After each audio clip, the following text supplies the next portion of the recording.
우리 한번 따라합시다. 말씀 은혜 받읍시다. 오늘 이 밤에도 말씀이 저와 여러분에게 생명이 될 줄 믿습니다. 우리가 요사이 지금 또 출애굽기 말씀을 묵상하고 있는데 오늘 12장을 읽으면서 10가지 재앙 중에 마지막에 대한 이야기죠. 그래서 구원에 대한 이야기를 오늘 좀 말씀을 통해서 함께 나누고자 합니다.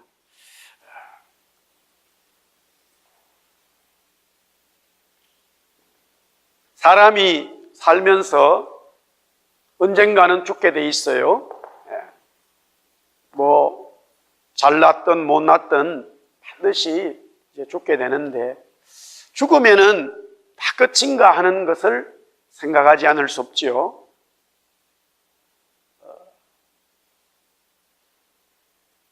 성경은 죽으면 심판이 있다라고 말하죠. 심판이.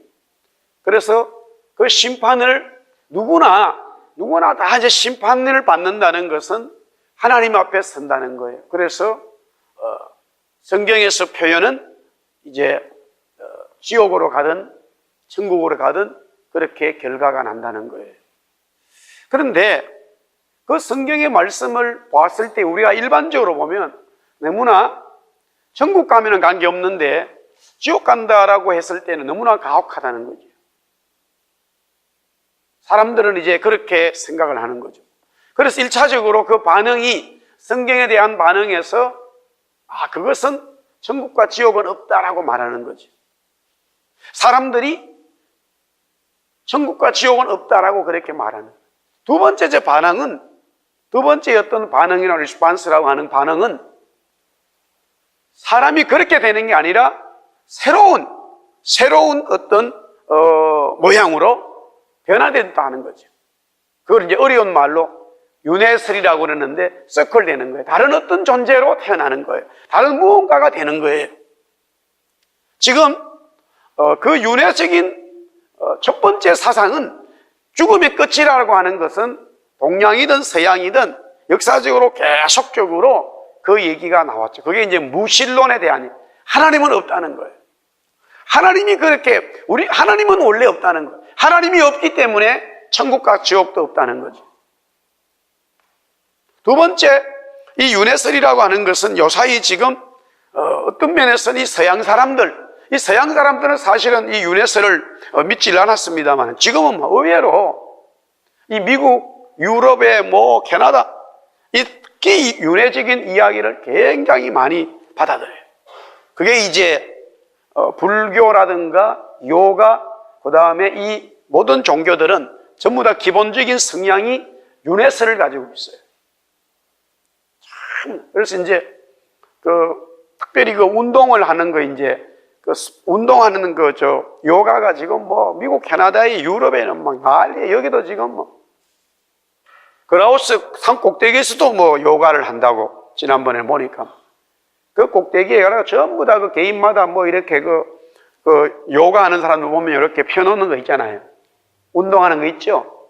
이제 펴놓고 선생님이 이제 그 앞에서 하면 막 따라 한단 말이에요. 근데 몸이 정말로 아주 이렇게 그냥 문어처럼 요가에 아주 대단한 사람은 사람 몸이 완전히 문어예요, 문어. 머리가 여기 있다가 여기 이쪽에 가 있고 희한한 일이 벌어져요. 그러니까 이 서양 사람들, 이 백인들 사이에서는요, 논리적으로 이해가 안 되는 거예요. 그 사람들은 우리가 이제 여기서 이제 계속적으로 살아갑니다만은 이 백인들의 성향은 논리예요, 논리. 논리가 맞으면 되는 거예요. 라직한 논리가 되면은 모든 것은 받아들여져요. 그런데 우리 머리가 여기 있는데 이게 완전히 뒤에 가 있는 게 논리가 맞겠어요? 안 맞죠. 그러니까 이 백인들은 백인 사람들 실제로 그게 될 수가 없는데 머리가 여기 가 있고 다리가 이쪽 돌아가지고 이쪽에 와 있다고 완전히 다리가 꼬여가지고 한 바퀴 돌아서 여 뒤에 밑에 와 있어요. 여러분 보셨죠? 그런 게 있어 하여튼. 그러니까 이 백인들이 봤을 때는 이야, 이거 대단한 거예요. 굉장한 거예요. 참 이게 이제 문제는 성경을 모르는 사람들이야 뭐 어떡하겠습니까마는, 우리가 성경을 알고 교회를 다니고 신앙생활 뭐 하는 사람들조차도 사실은 진짜 구원에 대해서 잘 몰라요. 오늘 구원에 대한 진리가 저와 여러분의 확실히 있기를 축복합니다. 오늘 구원의 은혜에 대해서.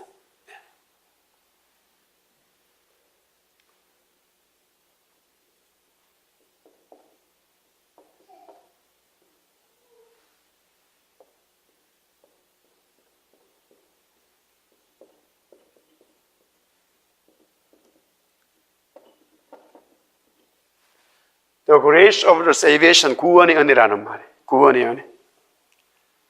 이 성경에서 제일 중요하게 다루는 게 구원이죠. 이제 인간이 타락한 이후에 정말로 성경은, 하나님은 그때부터 우리 인간에게 바로 하신 작업이 뭐냐? 이 구원에 대해서 말씀하고 있어요. 창세기 3장에 아담과 이브가 범죄를 하죠. 그러니까 하나님 말씀에 불순종하게 되면 그때부터 이제 죄악이 들어와가지고 하나님과 관계가 끊어졌는데, 하나님과 관계가 끊어진 것이 바로 구원이 없어져 버렸다는 거예요. 은혜가 없어져 버렸다. 그래서 다시 하나님과 관계가 회복되는 것을 갖다가 성경은 말하기를 구원받는다라는 말이에요. 구원받았다는 말이에요. 그러니까 성경이 가장 우리에게 주신 은혜에서 첫 번째는 처음부터 끝까지 무엇을 얘기하고 있냐면 바로 구원에 대해서 얘기하고 있는 거예요. 구원. 저와 여러분이 이 땅에서 밴쿠버에서 우리 교회에서 또한 생활하고 있습니다마는 가장 중요하게 여러분이 깨달아야 되는 것은 구원에 대한 은혜예요. 이 구원이 여러분의 영과 혼과 삶 속에 가득 차 있어야 되고, 그 구원의 은혜에 대한 중심으로 살아가야 되는 거예요. 할렐루야. 그런데 오늘 성경의 1절의 시작을 보면은요, 이 제일 중요한 이 첫 번째 진리가 뭐냐면, 이 구원의 진리는 하나님이 하시는 거예요. 먼저 이것에 대한 확실한 은혜가 우리 속에 있어야 돼요. 오늘 12장 1절에 보면 여호와께서, 하나님이, 구원의 시작은 하나님으로부터 온다는 거예요. 이게 정리가 안 되면요, 뒤에 제가 지금 뒤에 이야기가 나오겠습니다. 전혀 받아들일 수가 없어요. 구원의 시작은 우리 인간이 아니라 하나님으로부터 시작된다는 거예요. 성경은 그렇게 말씀하고 있어요. 할렐루야. 그런데 실제적으로 이 구원에 대해서 관심을 가지고 구원에 대해서 말하는 사람들이 하나님이 하시는다는 게 아니라 우리 인간의 노력이나 우리 인간의 무엇으로 인하여 우리 인간이 할 수 있다는 거예요. 우리가 할 수 있다고 말하고 있어요. 이게 너무나 다른 이야기예요. 하나님이 하시는 거하고 우리가 하는 거하고는 전혀 다른 거죠. 주체자가 달라요. 주체자가 달라. 그러나 성경에서 말하는 구원은 하나님이 주관하신다는 거예요. 이것이 인정돼야 돼요, 먼저. 뭐 윤회설이나 또 다른 어떤 종교도요, 여러분 이 세상에 있는 어떤 종교도 전부 다 구원에 대해서 얘기할 때는 다 인간이 하는 거예요.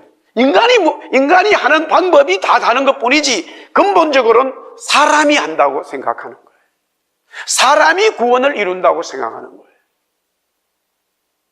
그러나 성경은 우리 스스로가 구원을 만들어내는 게 아니라 하나님이 하신다라고 말씀하고 있어요. 이게 근본적으로 출발점이 달라요. 출발점이. 사실은 이 문제가 바로 해결되려고 그러면 태초에 하나님이 천지를 창조했다라는 창세기 1장 말씀이 함께 연결돼야 돼요. 이 모든 천지가 하나님이 창조하시고 하나님이 시작하셨다는 거죠. 그게 인정되면 이거 당연히 인정되는데, 그게 인정되지 않기 때문에 하나님이 구원을 하신다고 하는 것에 대해서 인정하기 어려운 거지요. 분명한 것은 성경은 구원에 대해서 말할 때 주체자가 우리가 아니라 하나님이라는 거예요. 하나님이 구원의 주체자라는 거예요.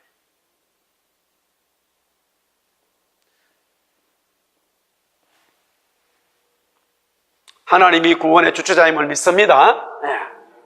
자, 그렇다면은 하나님이 우리에게 구원을 주시는데 우리가 그 구원을 받아들인단 말이에요. 우리가 받아들이는 거죠.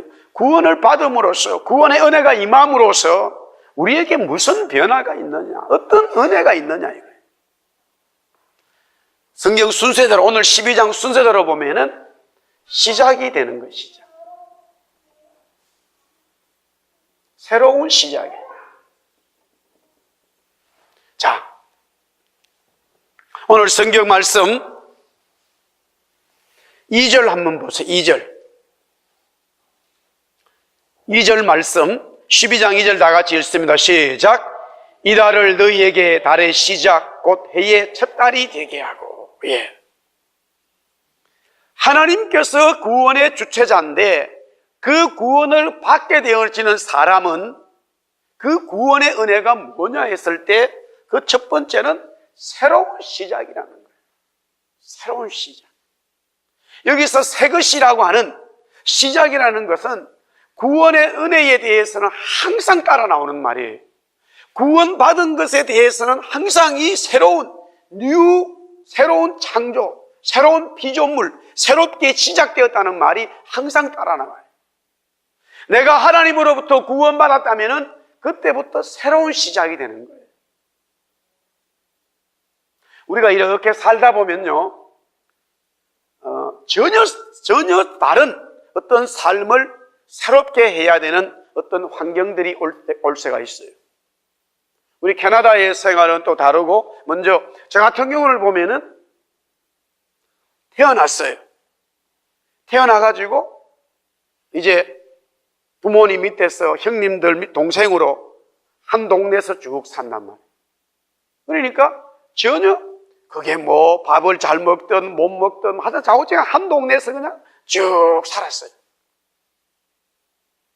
그러다가 대학을 가면서 대구에서 혼자 살게 되는 새로운 삶이 시작됐단 말이에요. 일명 우리가 뭐 자취생활, 하숙생활, 하숙생활은 밥 해주고 누가, 자취는 본인이 해먹고, 하여튼 두 가지 다를 다 해봤어요. 자취생활, 하숙생활 이렇게 한단 말이에요. 그러니까 거기는 새로운 내 삶이라, 야 이걸 어떻게 해야 되나. 또 세 번째 새로운 삶이 뭐냐면은 대한민국 남자면 다 가야 될 군대를 갔단 말이에요. 제가 대한민국 국회의원도 될 수도 있고 장관도 될 전혀 청문회에 문제가 없어요. 제가 안 나가서 그렇지. 하여튼 뭐 총리가 되고 하면 군대 갔다 왔느냐 안 갔느냐 40년 전부터 끄집어내가지고 야단이. 저는 대한민국 최고의 계급인 육군 병장으로 제대를 했어요. 벼루예가 병장이에요. 하여튼 뭐 좌우지간 군대 생활에 새로운, 요 사이는 보니까 뭐 우리 조카가 우리 집사람 언니죠. 언니 아들이 둘째 아들이 군대를 가는데, 하여튼 저는 뭐 저보다 또 우리 여기 뭐 이장노님이나 우리 또 이장희 집사는 다 저보다 선배지만 그때 더 어려웠을 거예요. 어쨌든 저도 강원도 가는데 막 트럭 타고요. 하여튼 산골짜기로 눈 오는 날. 빵모자 이상한 건 누런 모자 같은 거 하나 대표 씌워놓고 말해가지고. 그러면서 내가 군대 생활 이거 어떻게 시작했겠나. 새로운 걸 어떻게 해야 되나. 두려움도 있고 염려도 있고 또 뭐 두드러 맞기도 하고 뭐 얼차려도 받는다. 내가 그런 잘 받을 수 있을까. 괜히 막 걱정도 되기도 하고. 하여튼 새로운 삶에 대한 그러다 어쨌든 그래도 군대 생활을 무사히 마치고 잘 이렇게 다치지도 않고, 다칠 일도 없어요. 교회에 있는데 뭘 다치겠어요. 다른 병사들은 많이 다쳤지만 어쨌든 새로운 삶. 그 다음에 이제 결혼이라고 하는, 그러니까 군대를 제대하고는 뭐 대구에 또 있었고 서울도 있었지만 다 공부하는 그런 개념이니까 별반 차이. 그 다음에 새로운 네 번째 생활이 뭐냐면은 결혼해서 생활하는 거죠. 혼자 살다가 잠잘 때도 혼자 잤는데 보니까 옆에 여자가 하나 있더라고요. 처음에는 이거 불편합니다. 이거 엄청 불편해요, 처음에는. 혼자 잠자다가 옆에 보면 항상 여자가 하나 있단 말이에요. 그러니까 이제 결혼 생활이라고 하는 게 또 내 생활의 새로운 삶이죠. 그리고 캐나다 생활. 근데 그럴 때마다 우리의 마음 속에는 내가 새롭게 좀 잘해봐야지, 잘 살아봐야지, 그런 우리의 어떤 결정들이 있고 결심이 있죠.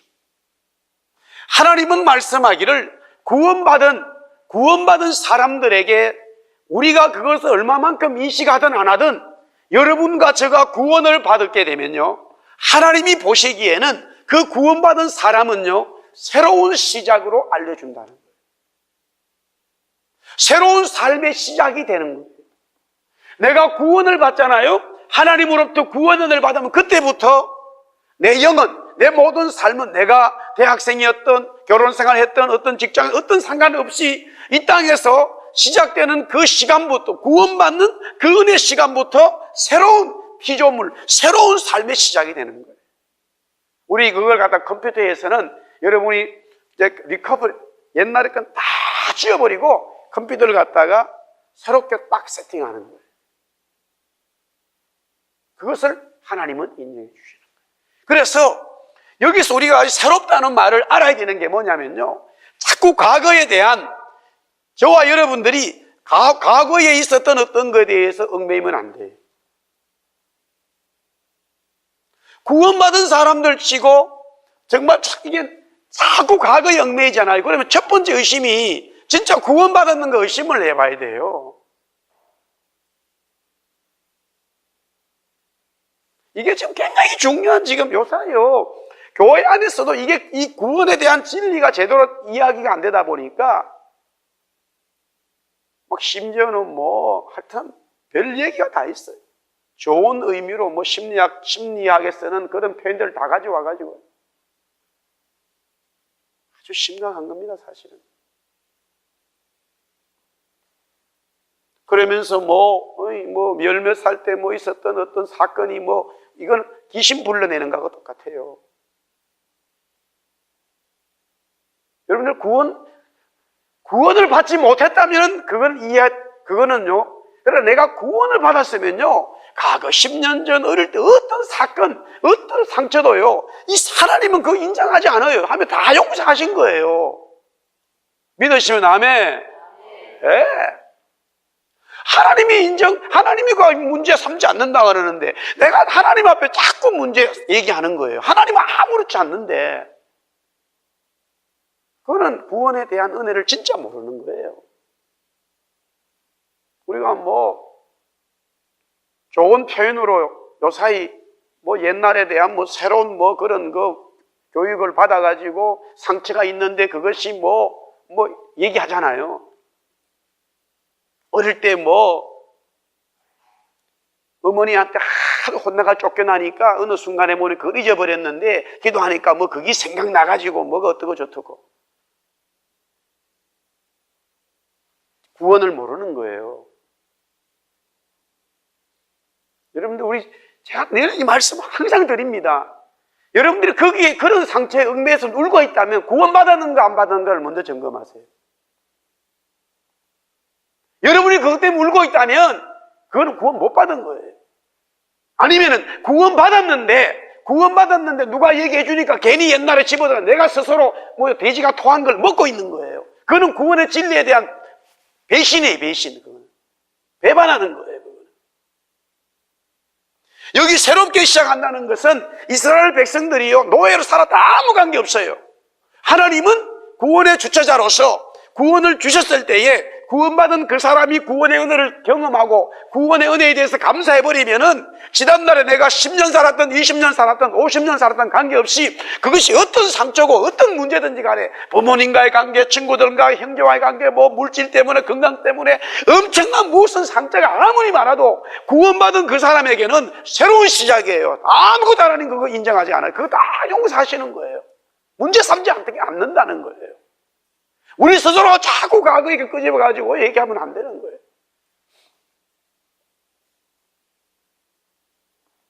혹이라도 제가 그런 가정사역자는 아닙니다만은 나도 이제 결혼해가지고 한 25년째 살다 보니까 한국에 그런 얘기 많잖아요.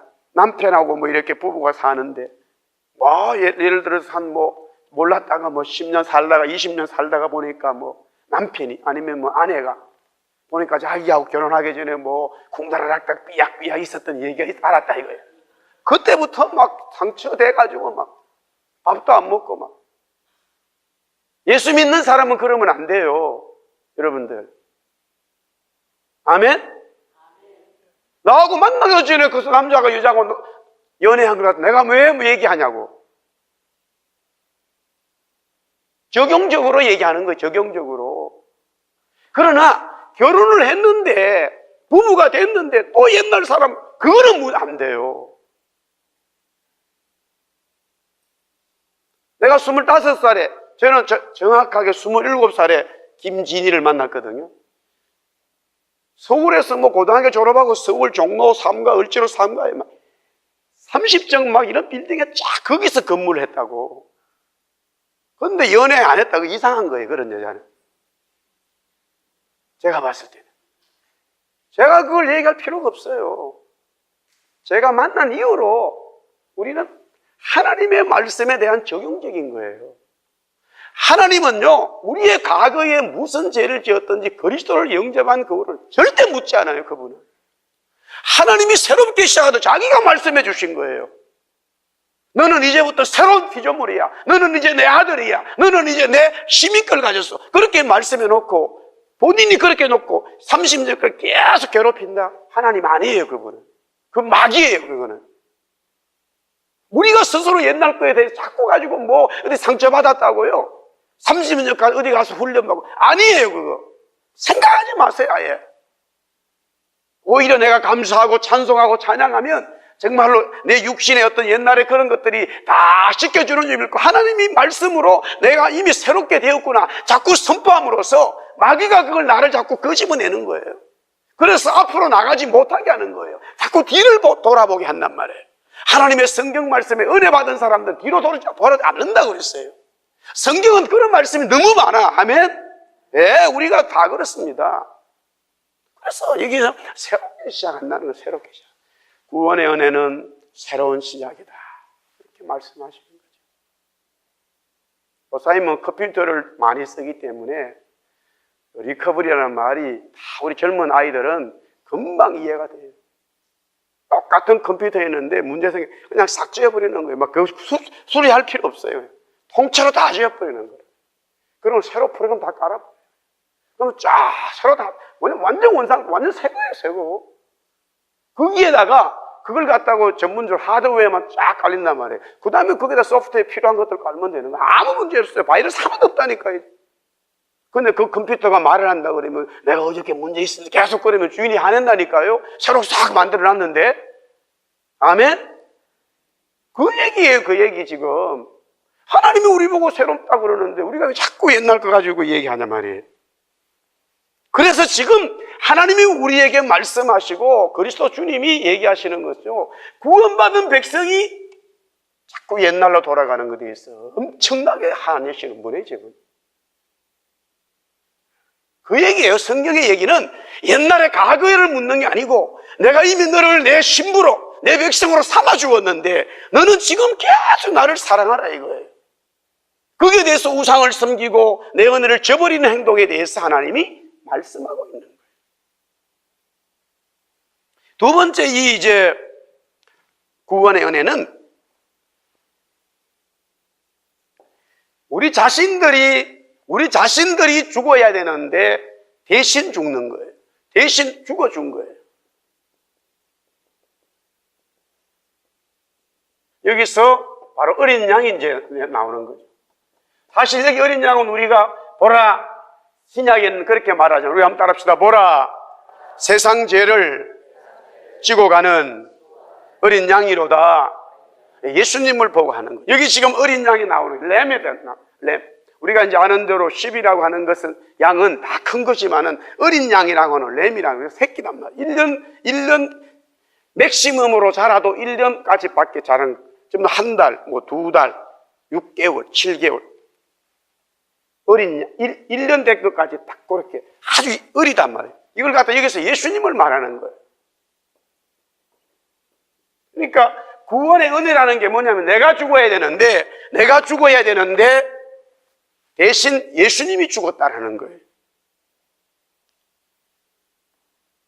한국에는요, 보석금이라고 하는 보석금, 우리말로는 보석금이라고 그러는데 제가 영어로는 뭔지 모르겠어요. 여기 캐나다, 미국에는 있어요. 범죄를 했단 말이에요.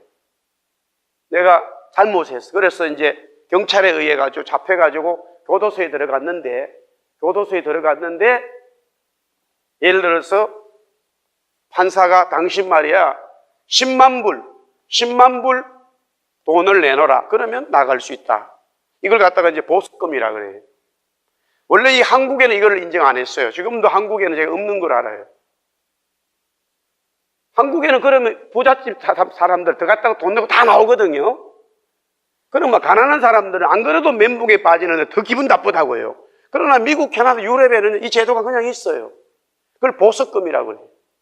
원래는 다른 사람이 들어가면 되는데, 예를 들어서 어떤 사람이 범죄했는데 그럼 내가 들어가겠다. 근데 그 사람은 받을 수가 없으니까 그럼 돈으로 합시다. 이래가지고 이제 이 원칙, 여기서 이 기독교 이 복음에서 나온 하나의 정상들이단 말이에요.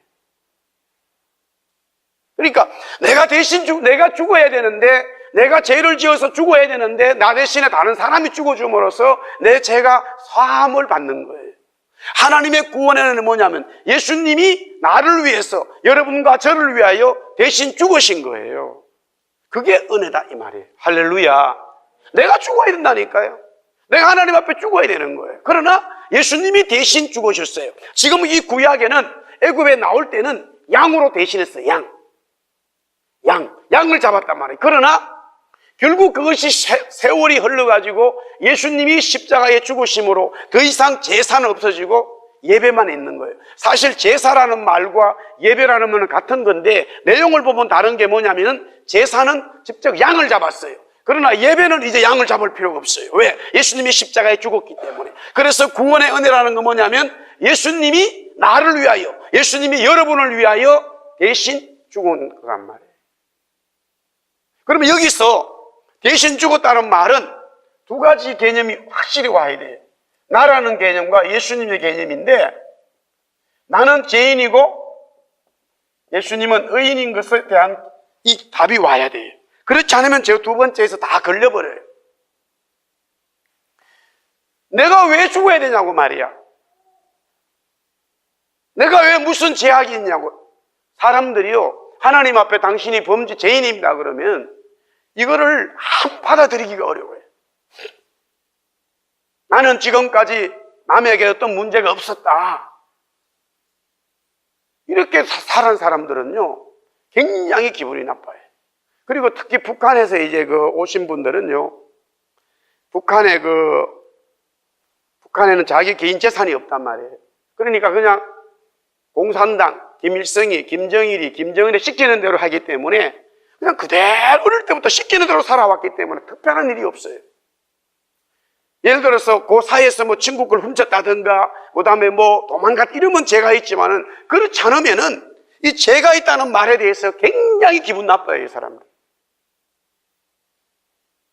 그러니까 누구든 인간은 내 스스로가 대신 죽었다고 하는 예수님에 대한 은혜가 오르면은 내가 죄인인 것에 대해 인정이 바로 와야 되는데 이 부분에 대한 은혜가 오지 않으면 안 되는 거예요. 바울이 앞서서 정정당당하게 굉장히 앞서서 일을 할 수 있었던 것은 이 유대교에서 신봉자로서 자기는 의로운 사람이라고 생각했어요.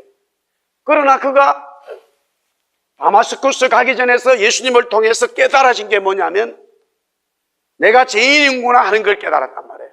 내가 죄인이구나, I am sin이구나 하는 요 죄인인 것에 대해서 깨달아졌을 때에 이제 구원의 역사가 시작되는 거예요.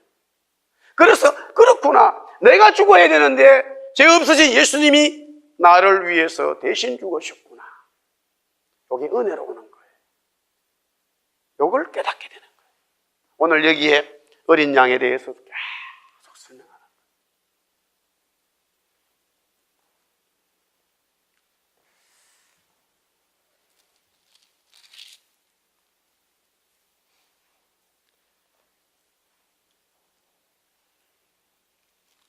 그렇다면은, 자, 오늘 4절 말씀요. 우리 4절 말씀 우리 같이 한번 읽어보세요. 4절. 다 같이 성경 4절 시작.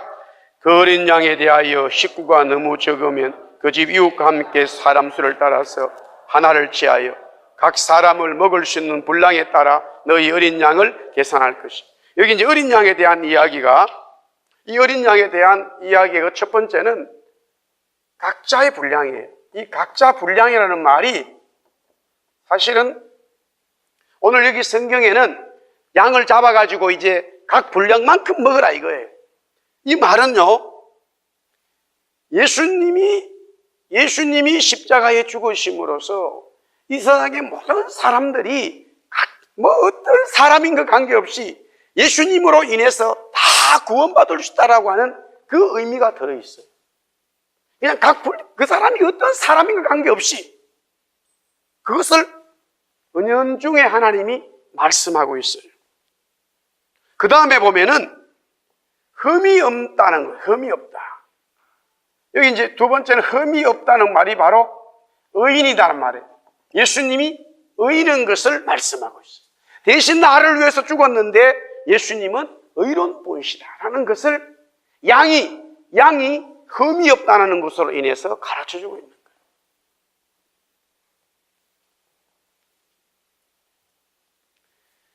자, 그 다음에 이 양을 먹을 때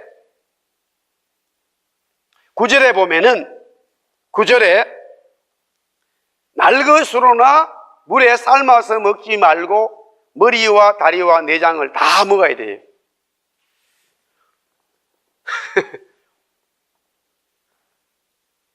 다 먹어야 됩니다.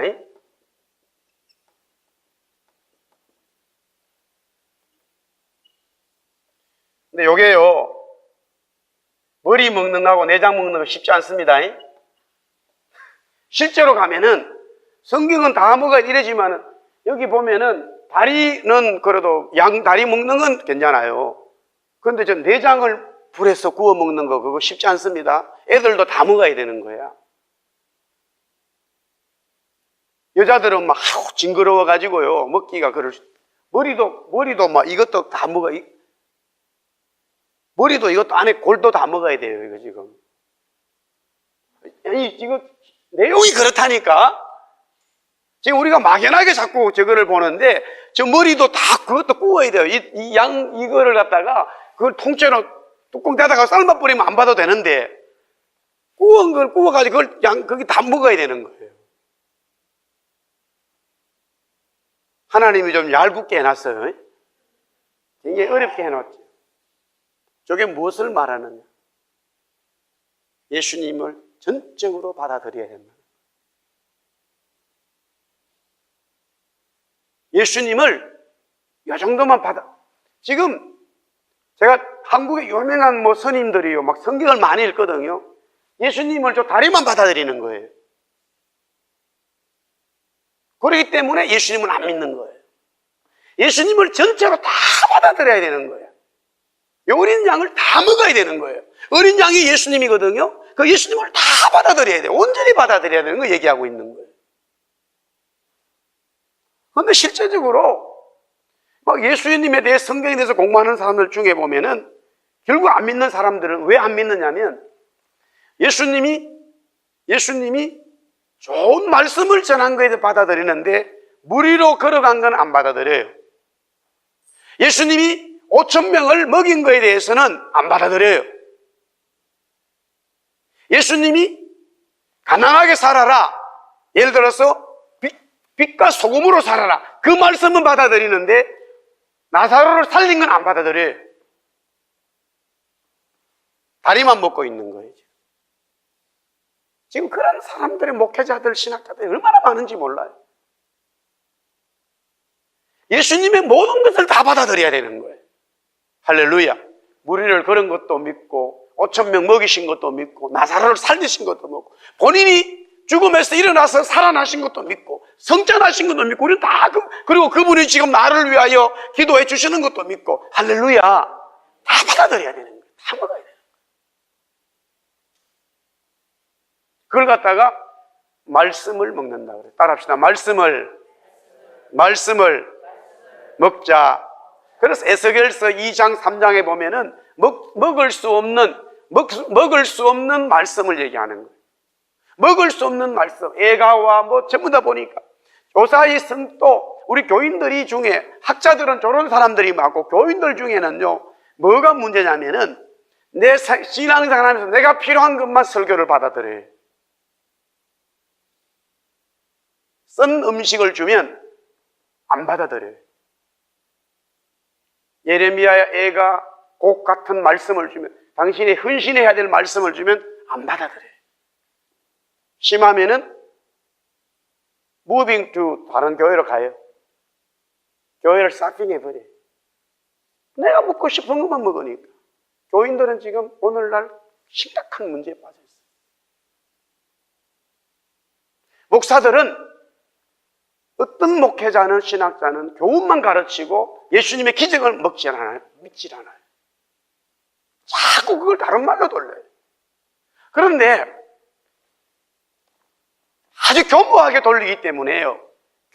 교모하게 설명하면서 아주 머리가 좋은 분들이라 교모하게 설명하기 때문에 그걸 듣는 사람도 한 번, 두 번 자꾸 듣다 보면은 예수님의 기적에 대해서 하나도 안 믿어요. 안 믿어져.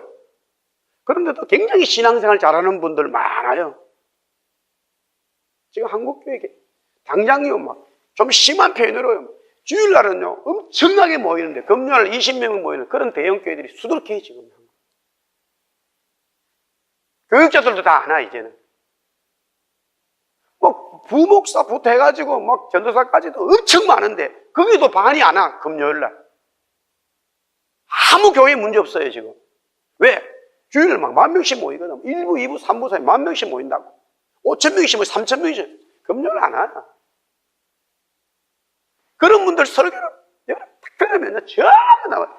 이 교훈이 얼마나 좋은지 몰라. 말이 얼마나 좋은지 몰라. 아나운서 저리 가라예요. 이어령 씨 글 쓰는 거 저리 가라예요. 얼마나 글도 잘 쓰고 말이 좋은지 몰라. 그러면 그런 주일날 11시에 가가지고 1시간 딱 예배 설교는 딱 30분 넘으면 안 돼요. 11시에 시작하면은 11시 59분 59초에 딱 끝나, 예배가. 12시 넘어버리면 뭐 완전히 사람들 막 시계 보고 야단이에요. 1시간에 딱 아주 세팅이 기가 막히게 돼 있어요. 일주일에 한 번 딱 1시간. 그걸로 온 일주일 동안의 신앙생활이 다 면죄부를 다 받아버려요. 스스로 다 면죄를 받아요. 심각한 겁니다, 지금.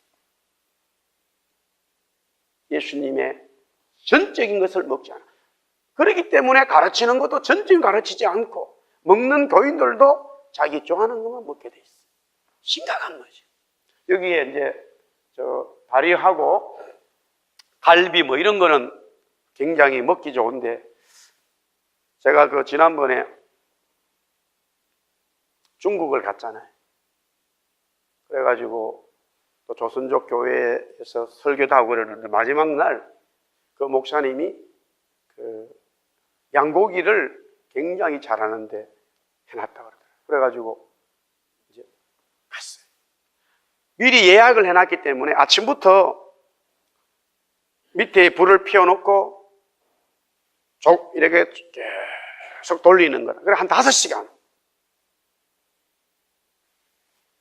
그러니까 이 내장하고 이런 거 다 버려요, 그냥 이 몸뚱아리가 안에 다 갈비하고 살, 이 고기, 다리, 이런 것만 먹지. 이런 거 누가 그거를 위를 창자를 이렇게 구워가지고 먹겠어요? 먹을 필요 없죠. 맛있는 부분이 있는데 뭘로 그걸 먹겠어요?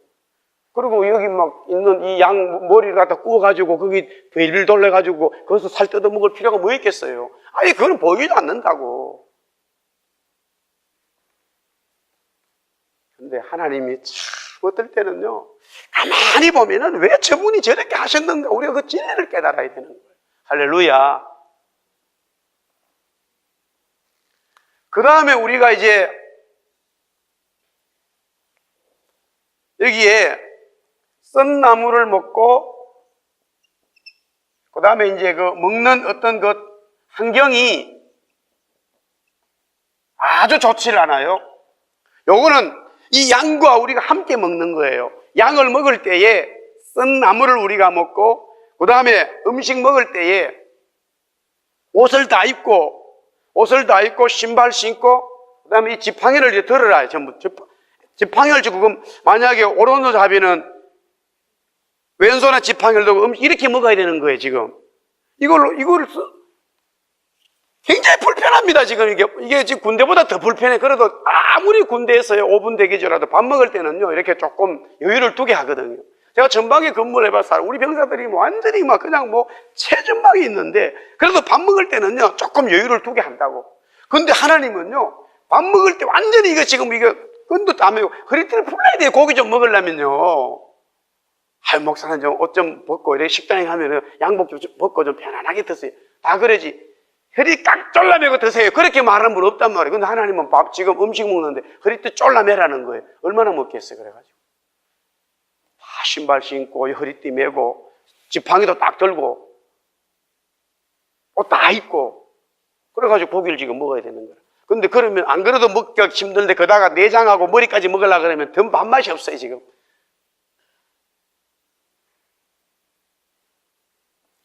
무엇을 얘기할까요? 왜 어차피 하나님이 다 하시는데, 하나님이 다 하셔요. 우리가 할 일이 없다고요. 근데 우리를 좀 못 살게 구는 것처럼 할까요? 그리고 이 썬나물은 음식이 나물이 굉장히 써요. 그래서 사실은 이제 고기하고 썬나물하고 이게 매치가 안 맞습니다. 고기가 지금 잘 구워서 먹어야 되는 거라 썬나물하고는 이 매치가 안 맞아요. 그런데 썬나물을 먹고, 그 다음에 이 음식을 먹을 때 환경이 옷을 다 입고 지팡이 들고 굉장히 불안하죠.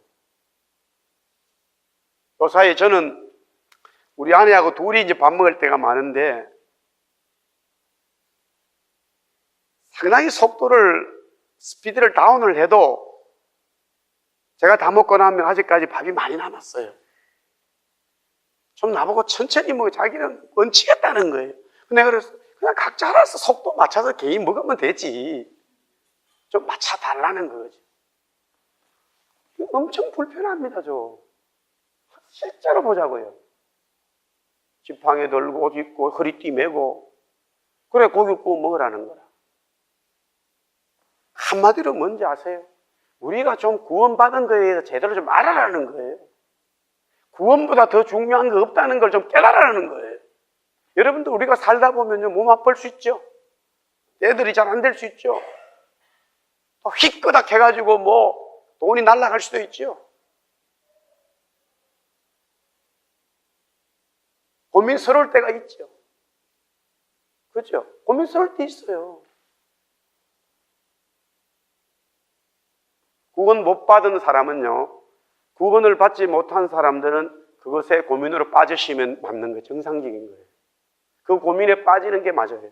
그러나 구원받은 사람은 썬나물을 먹고 내가 그런 좋지 않은 환경에 있어도 전혀 그것 때문에 불평이나 불만이나 그 상황에 빠지지 말라는 이야기예요. 더 중요한 것은 뭐예요? 구원받았다는 사실이에요. 구원받았다는 사실. 할렐루야. 구원받았다는 사실.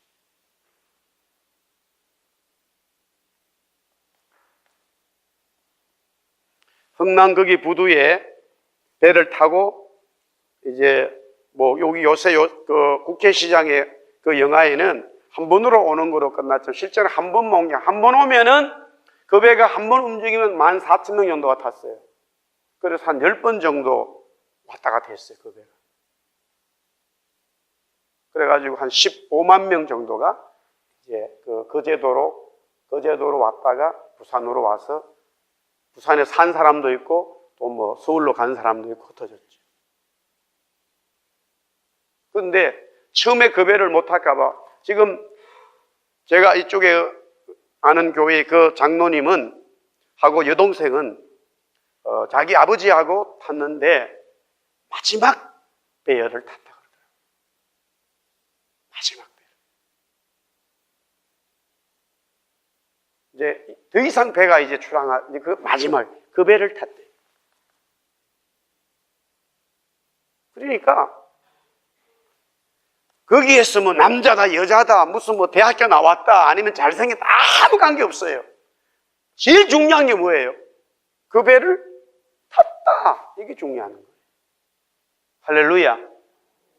그런데 그 배를 타놓고 나는 왜 여기 화장을 못해가지고 얼굴이 새카맣나 그런 사람 없다니까요. 그 배에서. 그 배를 타가지고 뭐 서로 간에 뭐 환경이 안 좋죠. 그거 가지고 불평하는 사람 스스로도 없고 남을 정죄하는 사람도 없어. 그 말이 뭐예요? 진짜 구원받은 사람은요, 내 스스로가 쓴 나무를 묻고 좋지 않은 환경에 있어도 그거 가지고 빠지지 않고, 진짜 구원받은 사람은 상대방에 대해서 그 사람이 인격적으로 못났다 해가지고 그 사람을 정죄하거나 욕하지 않는다 이 말이에요. 내가 구원받은 게 제일 중요하기 때문에, 그 배를 탄 게 중요하기 때문에, 노아의 방주를 탄 것처럼 예수님의 방주의 배에 구원받은 것이 제일 중요하기 때문에. 할렐루야. 그래서 썬나물을 먹고 뭐 옷을 다 입고 허리띠를 메고 지팡이 들고 음식 먹는데도 아무 문제 안 되는 거예요. 하나님이 주신 우리 진리의 은혜가 뭔지만 깨달으면은 아주 쉽게 풀어갈 수 있어요. 그 진리를 깨닫지 못하기 때문에.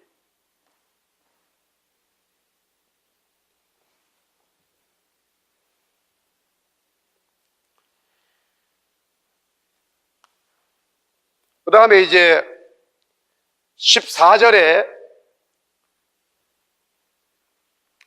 여기 계속해서 이 유월절 한 가지만 더 하고요. 유월절 어린 양, 이게 바로 모든 신을 파괴하는 거예요. 어린 양 이 유월절 사건으로 인해서 여기 보면은 12절에 보면요. 12절에 애굽의 모든 신을 내가 심판하는 거예요. 어린 양으로 말미암아 모든 신이 심판되는 거예요. 세상의 사람들은 아직까지 신들을 자꾸 섬기고 예수님 외에도 구원이 있다라고 말하지만은 성경은 그걸 인정하지 않아요. 자, 다시 우리의 은혜로 와가지고는요, 이 큰 세 번째는 구원의 은혜의 세 번째는 영원한 거예요. 영원함이에요. 첫째는 구원의 은혜의 시작이고, 두 번째는 예수님이 대신 죽으셨고, 세 번째 우리에게 임하는 구원의 은혜는 영원하다는 거예요. 오늘 여기에 보면 영원하다는 말이 계속 나와요. 자, 14절 보세요. 14절에 보면은 여호와의 절기를 삼아서 영원한 규례로 14절. 그 다음에 17절 보세요. 17절 마지막에 보면은 그러므로 너희가 영원한 규례로 삼아. 영원한 규례가 또 나와요. 그리고 24절에 보세요. 24절. 너희는 이 일을 규례로 삼아 너희와 너희 자손이 영원히 지킬 것이라. 영원이라는 말이 계속해서 나와요.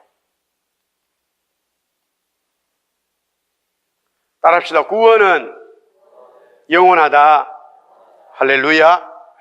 성경의 마지막이 하나님 나라에서 구원받은 백성들이 주님하고 찬송하고 찬양하고 영원히 사는 것을 말씀하고 있어요. 구원받은 은혜가 뭐냐? 영원한 하나님의 은혜가 우리에게 있다는 말씀이에요. 그러므로 우리는 이 땅에서 얼마든지 행복하고 우리는 이 땅에서 얼마든지 승리할 수 있음을 선포합니다. 마지막 하나만 더 하겠습니다. 17절 말씀입니다. 시작이라는 말이 이제 주는 의미가 있지만은 17절에 보면 애굽 땅에서 인도하여 내었다는 말이에요. 애굽 땅에서 인도했다. 네 번째 이 구원의 은혜는 뭐냐면 바로 죄에서 인도를 받았다는 거예요.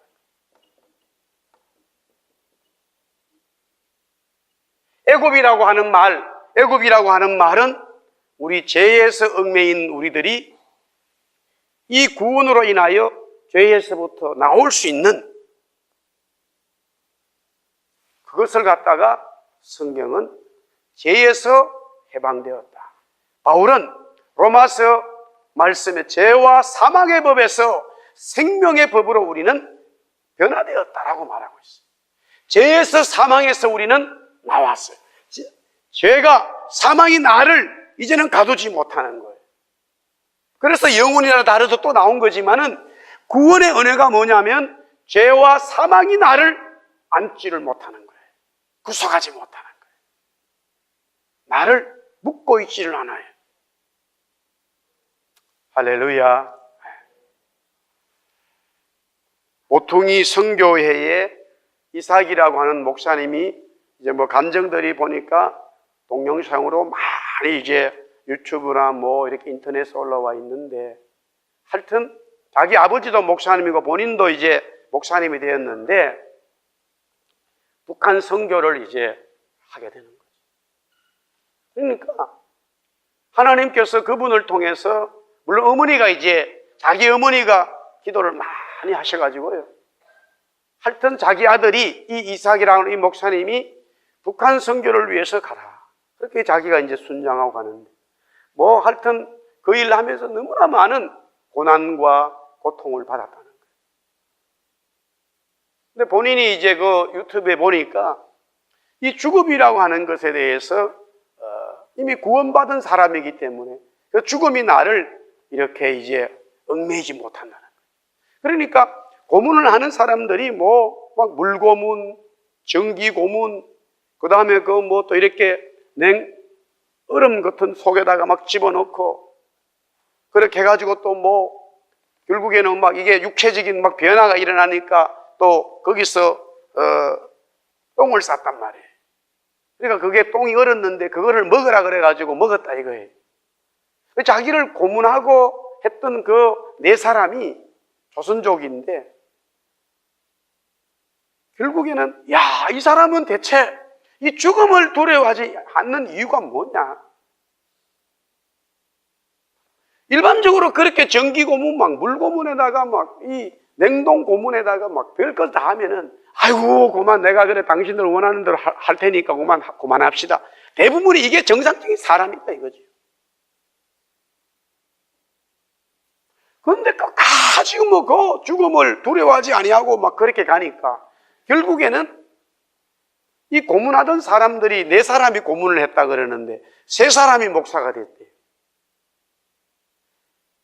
할렐루야. 그리고 한 사람은 뭐 또 결국 예수 믿고, 그 자녀들이, 그 부인들이 다 예수 믿고, 그다음에 그 자녀들도 다 믿고. 그러니까 결국 깨달은 건 뭐냐면, 얼마나 죽음을 앞에 두고 이 복음 전하는 게 힘들고 어려운데 하나님은 어떻게 하시나 했을 때, 결국 여기 보면 제가 그 간증을 들으면서 그냥 썬나물 먹고 환경적으로 조금 이렇게 불편한 정도, 그것이 결국에는 그 고문을 했던 사람들에게 복음이 증거되도록 만들었다는 하나님의 방법이었다는 거죠. 그러면 그것이 어디서 나왔느냐? 이 바로 이 죄에서 인도함을 받았다는 말은 마귀에서부터 우리가 살아난 건데 죽음으로부터 우리가 나왔기 때문에 이제는 죽음에 대해서 두려워할 일이 없고 마귀에 대해서 두려워할 일이 없는 거예요. 할렐루야. 그게 진짜 구원의 은혜단 말이야. 구원받은 우리의 은혜라. 정말로 구원이 뭐냐? 성경에서 말하는 구원은 죄에서, 사망에서, 마귀에서부터 애굽에서 나온 거예요. 애굽에서 나와가지고 우리는 자유를 얻었단 말이에요. 진리가 자유했다. 진리, 그리스도를 통해서 우리가 정말로 주님이 말씀하시는, 하나님이 말씀하시는 자유를 얻게 되었다는 거예요.